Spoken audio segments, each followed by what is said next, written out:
საშინაო სკოლის გაკვეთილებს წარმოგიდგენთ კომპანია Silknet.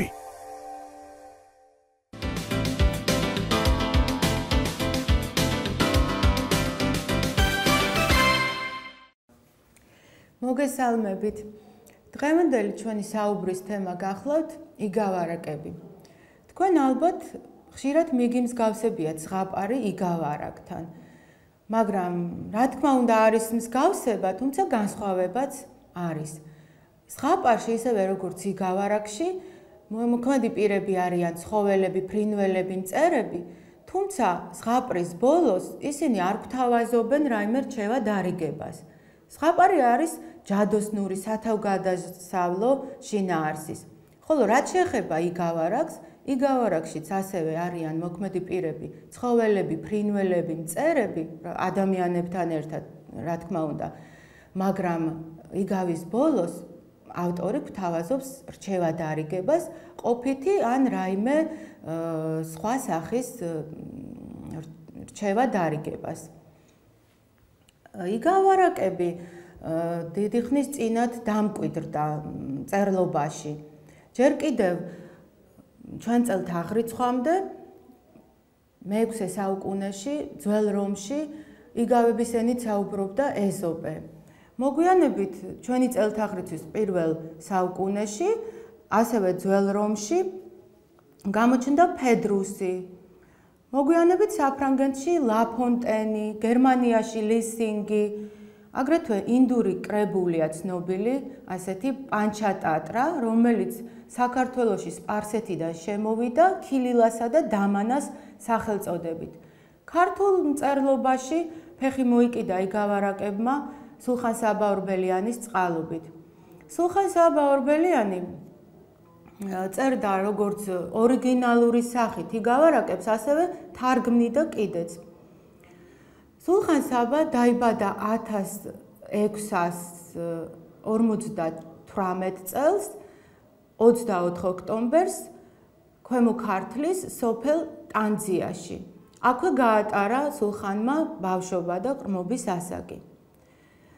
მისი მამა ვახტანგ ორბელიანი გახლდათ ვახტანგ მეხუთის შაჰ-ნავაზად წოდებულის ერთგული თანამებრძოლი.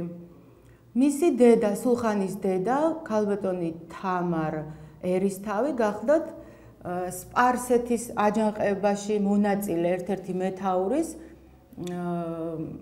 ზაალ ერისთავის ასული. სულხანის მამიდა, რომელსაც ერქვა როდამი, ცოლად ყავდა შაჰ-ნავაზ და ამიტომაც სულხანი თავის მამიდაშვილებთან ერთად მეფის წულებთან ერთად იზრდებოდა. მოგვიანებით მეფემ ვახტანგ მეხუთემ თავისი ტახტის მემკვიდრის, შემდგომში ვახტანგ მე-6-ად წოდებულის აღმზრდელად სწორედ განსწავლული და ნიჭიერი სულხანი შეარჩია. სულხან-საბა ორბელიანი სიკვდილის ბოლომდე ერთგული დარჩა ვახტანგ მე-6-ისა, ანუ თავისი აღზრდილი მეფისა. მისი ბიოგრაფიიდან ასევე არის აღსანიშნავი ისიც, რომ იგი ბერად აღიკვეცა და მეორე სახელი საბა სწორედ ამის შემდეგ ეწოდა მას. სულხან-საბა ორბელიანი ძალიან დიდად ზრუნავდა სამშობლოსათვის. იგი იყო შესანიშნავი პოეტი, მეიგავე, ლექსიკოგრაფი, ანუ ლექსიკონის შემდგენელი და პოლიტიკოსიც. ანუ იგი იყო დიპლომატი. დიპლომატი გახლავთ პირი, რომელიც ქვეყნის საგარეო საქმეებით არის დაკავებული. შორს წაგვიყვანს მის ღვაწლზე საუბარი და მხოლოდ ორი გავიხსენოთ. ეს არის ლექსიკონის შედგენა, რომელსაც მან ქართული ლექსიკონი უწოდა, მაგრამ დიდი სიყვარულით ვახტანგ მე-6-ემ სიტყვის კონა შეარქვა და დღემდე ასე არის მოხსენიებული საზოგადოებაში. მეორე გახლავთ იგავარაკთა კრებული სიბრძნე სიცრუისა. მე თქვენ დღეისათვის მოგიმზადეთ 4 იგავი სულხან-საბა ორბელიანისა და მოდით ყური დაუგდეთ ამ იგავებს და დაფიქრდით რა რჩევა დარიგებას გვაძლევს თითოეული მათგანი. ხალიფა და არაბი. ბაღდადის ხალიფა კარგი მხედარი იყო. ხალიფა არის მეფე, არაბთა მეფეს ნიშნავს ამ შემთხვევაში. კარგ ცხენს ძვირად იყიდდა. გავრცელდა ხმა ამის შესახებ. ერთმა არაბმა ერთი ცხენი მოუყვანა და 2000 მარჩილად დააფასა. მარჩილი ძველად ფულის ერთეულს ნიშნავდა, რომელიც ვერცხლის მონეტას წარმოადგენს.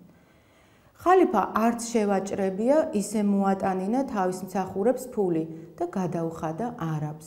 არაბმა უთხრა: ეგ ფული ერთ ტომარაში ჩამიყარეთ, თორემ როგორ წავიღებო?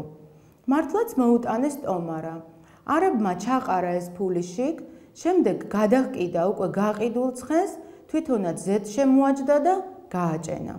გამოუდგა ხალიფას ჯარი, მაგრამ ვერ დაეწივნენ. ეგ კი არა და მის კვალსაც კი ვერ მიაგნეს. მობრუნდნენ დაღონებულნი. მესამე დღეს არაბი თვითონ დაბრუნდა და ცხენი უკანვე მოიყვანა. ჰკითხეს: რატომ მოიქეცი ასეო?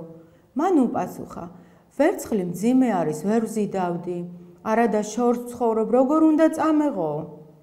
მაშინ ფულის ჩასაყრელად თან არაფერი მქონდა წამოღებული, ამიტომ ცხენით წავიღე. ახლა კი ეს ცხენი უკან მოგიყვანეთო. კი, მაგრამ ახლა ვინ მოგდევდა ცხენი რაღაცომ მოიყვანე უკანო? მან გაიცინა და უსაყვედურა. კარგის პასუხად ეგ მექნა, ღმერთი რას მიზამდაო? აბა დავფიქრდეთ და დავაკვირდეთ, როგორ მოიქცა არაბი? სწორად მოიქცა თუ არა იგი?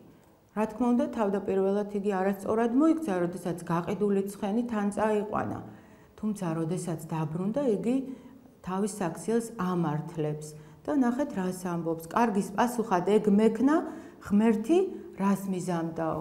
ამით იგი გვეუბნება, რომ მას ღმერთის შიში აქვს, იმიტომ რომ როდესაც სიკეთეზე ბოროტებით უპასუხებს ადამიანი, მას მოლოდინი აქვს, რომ დაისჯება და სწორედ აი ეს აღელვებდა მას.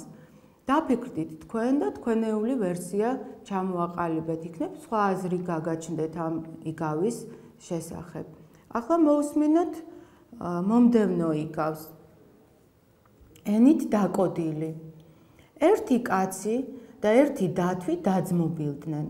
ერთხელ კაცმა დათვი შინ მიიწვია, კარგი პატივისცა, გამოთხოვებისას სტუმარს აკოცა და ცოლსაც აკოცნინა მისთვის. ქალს უსიამოვნო სუნი ეცა, სტუმრისაგან გვერდზე განერწყვა და თქვა: პირმყრალ სტუმარს ვერ ვეწყობიო. მერე კაცი წავიდა სტუმრად დათვთან. თან ცულიც წაიღო, ბარემ გზად შეშასაც მოვჭრიო. მოვიდა დათვი, კაცის დანახვა ძალიან გაუხარდა და გადაკოცნა. გამოთხოვებისას კი უთხრა: თავზე დეგ შენი ცული დამკარდა დამჭერიო. კაცი უარზე იყო, მაგრამ დათვი არ მოეშვა. მაინც დაჰკრა ცული და გაუტეხა თავი. დათვი ტყეში წავიდა, კაცი კი შინ დაბრუნდა. ერთი თვის შემდეგ კვლავ შეხვდნენ ერთმანეთს. დათვს თავი გამთელებოდა, დათვმა კაცს უთხრა: ძმაო, შენი ცულით დაკოდილი თავი გამიმთელდა, შენი ცოლის ენით დაჭრილი გული კი არაო. დავკვირდით დათვის სიტყვებს. დაკოდილი ალბათ იცით რასაც ნიშნავს, დაჭრილს ნიშნავს. როგორ შეიძლება სიტყვით გული დაეკოდოს ვინმეს? ალბათ დაკვირვებულ ხართ და გეცოდინებათ კიდევაც, რომ არსებობს ასეთი ანდაზა: ენამუნჯის ჯობია ავმეტყველ მოსაუბრესო.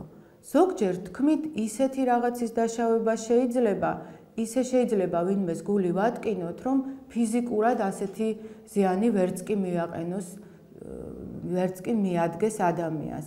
ამიტომ ყოველთვის უნდა დავფიქრდეთ, განა ყოველთვის საჭიროა ყველაფრის თქმა.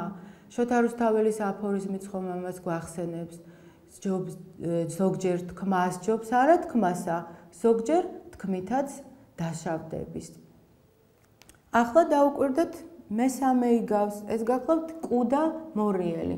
კუ ცხოველია, თქვენ კარგად მოგეხსენებათ და მორიელი კი ქვეწარმავალი, რომელსაც შხამი აქვს და შხამს ანთხევს, როდესაც იკბინება. ერთი კუ და ერთი მორიელი დაძმობილდნენ, წავიდნენ გზასა. გზად წყალი დახვდათ, მორიელი დაღონდა, რადგან გასვლა არ შეეძლო. კუმ უთხრა: ზურგზე შემაჯექი და მე გაგიყვანო. შეაჯდა მორიელი ზურგზე, კუ რომ წყალში შეცურდა, მორიელმა ზურგზე კბენა დაუწყო. კუმ უთხრა: ძმაო, რა საშვებიო? მორიელმა უპასუხა: რა ვქნა, არც მე მინდა, მაგრამ ასეთი გვარისა ვართ. მტერსაც და მოყვარესაც ყველას უნდა ვუკბინოთო. კუმ დაიყურყუმალავა. მორიელი წყალს მისცა და მიაძახა: ძმაო, არც მე მინდა, მაგრამ ჩემი გვარი თუ გესლიან ხორცს არ გაიბანს, გასივდება და მოკვდებაო. გესლი ნიშნავს შხამს და გესლიანი, რა თქმა უნდა, შხამიანს ნიშნავს. ესე იგი, აქაც უნდა დავაკვირდეთ მორიელის საქციელს. კუმ მეგობრობა გაუწია და დახმარება, სიკეთე გაუკეთა მორიელს. მორიელმა კი სიკეთეს ბოროტებით უპასუხა. ამით თავიც დაიღუპა და კეთილი მეგობარიც დაკარგა. ამიტომ ეს იგავი გვაფიქრებს იმაზე, რომ აუცილებლად უნდა გავითვალისწინოთ ის გარემოება, რომ სიკეთეზე ბოროტებით, როდესაც ვუპასუხებთ, აუცილებლად დავისჯებით. გავლეთ პარალელი წინა ორ იგავს შორის და დაფიქრდით. მოიფიქრეთ, რა მსგავსება არის მათ შორის. აქვე გავიხსენოთ ანდაზა, ამიგავის შესაფერისად, სხვას ნუ გაუკეთებავს და ავისაც ნუ გეშინიაო. შემდეგი იგავი გახლავთ კატის გაზრდილი ლომი. ერთი კატა დაიარებოდა. ნახა ერთი ძულომი მომკვდარა და ლეკვი დარჩენია ობლად. ძულომი გახლავთ მდედრობითი სქესის ლომი, ანუ დედა ლომი ამ შემთხვევაში. წაიყვანა და ზრდა დაუწყო. ლომი რა გაიზარდა და დიდი შეიქმნა, დაიწყო ნადირობა, ნადირის ჭამა. ერთ დღეს ნადირი ვეღარ იშოვა და თავისი გამზრდელის შეჭმა მოინდომა. კატამ ხეზე ასვლით უშველა თავს. ლომი ძირს წამოუწვა და უთხრა: დედაზე საყვარელო გამზრდელო, ყოველი შენი ზნეობა რომ მასწავლე, ხეზე ასვლა რატომ არ მასწავლეო? კატამ უპასუხა: ეგ ჩემთვის შევინახე, გაჭირვებისას რომ გამომეყენებინაო. როგორ ფიქრობთ, რატომ არ ასწავლა კატამ ხეზე ასვლა ლომს? ნუ თუ დაავიწყდა, ან ჩათვალა რომ არ დასჭირდებოდა ლომს ხეზე ასვლა. რა თქმა უნდა, თქვენთვის ადვილი მისახვედრია, რომ კატამ იმიტომ არ ასწავლა ხეზე ასვლა, რომ თავი დაიზღვია. ამით მან თავი გადაირჩინა. კატის მოქმედებით ჩვენ ვიგებთ, რომ ადამიანს ყოველ საქმეში წინდახედულება მართებს. კატას კარგად მოეხსენებოდა ის, რომ ლომი მტაცებელი ცხოველია და ადრე თუ გვიან იგი ხორცის ჭამას დაიწყებდა. თავად კატა კი მცირე ზომის ჩინაური ცხოველია, სუსტია გაცილებით და თავი დაიზღვია მან იმით, რომ არ მოხვედრილიყო ლომის კლანჭებში. ეს გახლავთ კატის მხრიდან წინდახედულება. სწორედ ამას გვასწავლის ეს იგავი, რომ წინდახედულება ყოველთვის საჭიროა, ყოველგვარ საქმეში. გარდა ამისა, ისიც უნდა ვიცოდეთ, რომ რასაც დასთეს, იმას მოიმკი. სწორედ ის გათვალა კატამ, რომ უნდა მოეტოვებინა რაღაც მაინც სათავისოდ, რომლითაც თავს გადაირჩენდა. მე მინდა საშინაო დავალებად მოგცეთ ასეთი რამ. გაითვალისწინეთ იგავების რჩევა დარიგება, გაიხსენეთ ეს ანდაზები, თუნდაც ახალი ანდაზები შეარჩიეთ და მიუსადაგეთ და გახდით პატარა მეიგავეები, რომელიმე ანდაზის მიხედვით შეადგინეთ პატარა ამბავი. გესურვებთ წარმატებებს. დიდი მადლობა, კარგად ბრძანდებოდეთ.